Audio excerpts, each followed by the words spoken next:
guys! Welcome to my channel and thank you for passing by. So this is unusual kasi this is far away from my content. Magre-review ako ng aircon. Magre-review ako ng aircon, adulting moment. Ayan, para sa mga nagbabalak bumili ng Carrier, especially Optima, para makakuha kayo ng insights and also information sa bibilhin nyo na unit. So in this video, I will mention why I purchased and why I chose Carrier Optima and kung ano yung mga specifications niya. So keep on watching, guys! Stay high for the most of time. Meet a stranger, jump right in your car. Quick background lang, guys. Pangalawang aircon ko na to. So ang napalitan ay Everest 0.75. So kakabili ko lang ng Everest nung 2017 and now iniwan niya na ako. Hindi na siya bumubuga ng malamig na hangin. Nasira din yung mga parts niya, yung mga controller niya. And sabi ng gumagawa, meron siyang parts sa loob na sira, maybe compressor. So hindi ko na siya pinagawa, guys, kasi para iwas na lang sa pagpapagawa, naisipan ko na lang na bumili ng bagong unit. Yun nga, ang Carrier Optima. So, heto guys, nabili lang to kahapon ng mama ko. May 27, 2020. Ito na nga yung brand, yung Carrier, tapos yung type niya is window type non-inverter. Yan guys, meron kasi tayong two types of aircon, either non-inverter or inverter. Yung main difference ng dalawang ito is how they operate around room temperature. So, ang pinaka-advanced, syempre, ay yung inverter. Pero, mahal siya. So, sinasabi nila na mas matipid yung inverter kesa sa non-inverter. So, itong non-inverter, guys, sa pagkakaalam ko, nag-ooperate siya by switching on and off to keep or control the temperature inside the room. So, kapag binili mo yung non-inverter, mura siya compared to inverter type. Kaya lang, syempre, mas makakasave ka ng marami sa inverter type. Pero pwede na rin tong non-inverter. Ayan yung energy guide nyo, guys. The higher the EER means lower electricity cost. So, makakatipid ka naman din kung bibilhin mo yung non-inverter. Basta tignan mo lang yung EER niya. Sure guys, alam niyo yung measurement ng room nyo para effective yung cooling ng aircon nyo. Ang ginamit ko na pang measure ng room ko ay yung medida. So, yung inches, guys, i-convert mo lang into meters using the Google. Ang kinuha ko is length, tapos width, tapos yung ceiling, papuntang floor. So, tatlo yung tinimes ko. Tapos, dun ko na-identify kung anong horsepower ng aircon yung kailangan ko.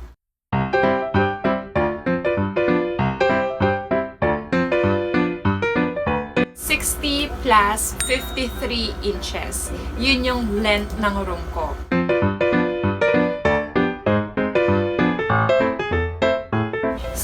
Plus 30, 90 inches yung width.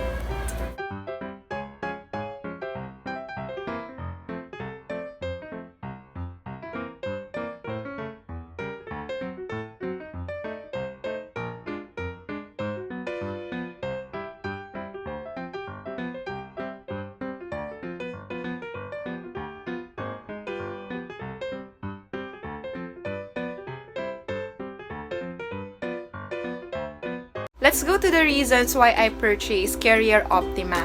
Number one, guys, subok na yung brand niya. Hindi ako nagtitinda ng Carrier or sponsor ng Carrier or ano pa man yan. Based sa mga reviews na nabasa ko, subok naman and tested yung brand ng Carrier. Ang kagandahan pa dito sa Carrier Optima, guys, meron siyang energy saving plug or ESP. So, kapag sinabi natin ESP, may extra siyang saksakan sa gilid o kaya sa baba na pwede yung pagsaksakan ng electric fan. For example, naka-timer yung aircon nyo tapos nakasaksak yung electric fan nyo dito sa isang saksakan sa aircon. Kapag na-off yung aircon, kusang aandar yung electric fan ninyo. So, makakasave ka ng up to 30% electricity. Kapag naman naka-on yung aircon nyo, kusang mamamatay yung electric fan. So, ang gusto ko pa dito sa Carrier Optima, guys, yung wider air distribution niya. Di ba yung mga aircon, kapag merong ganyan, isang direkta lang yung lamig nila. Dito sa Carrier Optima, kahit nakaganyan niya, nakatutok doon, mini-make sure niya na nadidistribute yung air or cooling or yung lamig niya. Tapos, heto na nga guys, since meron akong allergic rhinitis, minake sure ko talaga yung mahanap ko na aircon, meron siyang filter. So, nasabi ko nga kanina na dapat yung choice ko is Carrier iCool, yung merong 8-in-1 filter system.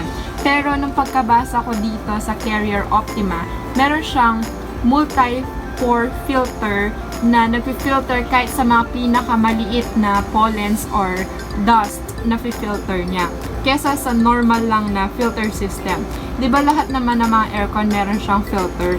Ito, multi siya. So, yung pinakamaliit na dust or pollen, hindi niya mapapalampas. Sa mga nabasa ko na reviews guys and features ng Carrier Optima, meron siyang higher EER. Kasi sinabi naman kanina na the higher the EER means you will save a lot of energy or electricity. So, pwedeng-pwede na siya. Guys, ang SRP ng Carrier Optima 0.75 horsepower ay 17,400. Pero, dahil naka-sale ngayong MECQ and saktong-sakto, nakatipid ng 1,900 kasi nabili lang namin siya ng 15,500. So guys, ito yung mga controls niya. Merong thermostat up to 10, yung fan speed, and then yung timer. So, up to 12 hours yung timer niya. May na-watch ako sa YouTube na tips na kailangan hindi nating i-max yung thermostat para hindi mahirapan yung aircon or especially yung compressor or yung sensor ng aircon nyo. Para kapag nag-switch off yung aircon nyo, fan na lang yung gagana. Before ma-turn off yung aircon nyo, ni-make sure muna ng aircon na mapalamig niya yung area. So, kailangan wag nyo siyang i-max. Tapos sa timer guys, if 2 hours, mamamatay yan. And then, kailangan, kung gusto nyo mag-electric fan, plug nyo lang din sa ESP na extra dito para ma-turn on yung electric fan ninyo. So far guys, yung setting ko is nasa 2 lang yung cooling pero sobrang lamig. Naka-jacket nga ako. And yes, nagpapakitang gilas yung Carrier kasi nga bago siya. And I hope makasama ko siya ng matagal and hindi niya ako susukuan kagaya ng Everest. Kasi ngayon guys, yung mga aircon, kahit anong brand pa yan, sila na mismo yung sumusuko sa init ng panahon.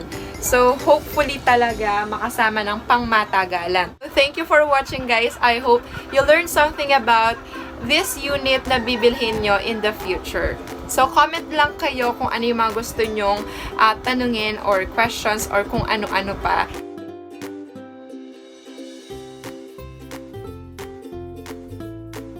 Goodbye guys and stay safe, sane and strong this quarantine. Bye!